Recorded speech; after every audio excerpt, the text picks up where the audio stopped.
2025 সালে ঘটে যাওয়া কিছু মজার কাহিনী থাকতেছে আজকের ভিডিওতে। এই আমি জাগ্গু বাগ্গু আর ডাগ্গু আমার 4 ফ্রেন্ড একসাথে করে ঘুরতে যাচ্ছিলাম। যাইতে যাইতে মাঝপথে ক্ষুধা পেয়ে গেছে, এখন খাইতে বসছি।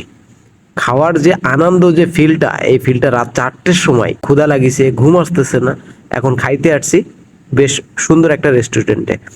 আসার পরে ওইখানের যে যারা সুপারভাইজার, ওই কি যারা খাওয়া দাওয়া দেয়, বাংলা কথায় যেটাকে বলা হয় যে মেসিয়ার।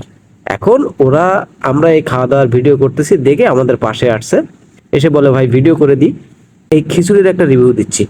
যেমন খিচুড়ির রিভিউটা ছিল এমন যে একদমই ভালো লাগতেছে না, বাট তারপরে ওনাদের মন রাখার জন্য আমাকে ভালো ভালো কথা বলতে হচ্ছে।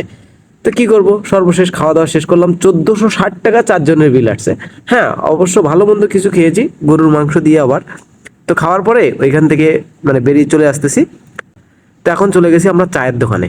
এখন বাঙালির প্রধান উৎস, চায়ের দোকানে গিয়ে কিছুক্ষণ গল্প করতে হবে।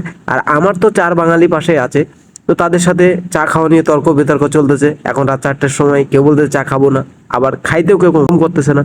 তো সবকিছু মিলিয়ে চাটা খেয়ে অনুভূতি জিজ্ঞেস করতেছি তাদের কাছে, এটা কেমন। তো ছোট ভাই যে পাশে দাঁড়িয়ে আছে, উনি আবার বলতেছে ওহ, এই রাত্রে 4টের সময় খুব ভালো লাগতেছে। তো চা খাওয়া শেষ করে এখন আমাদের ফিরে চলে যাওয়ার পালা। হ্যাঁ, 2025 সালে এই যে ঘটনাটা, এই ঘটনাটা কিন্তু চিরজীবনের জন্য মনে থাকবে আমাদের।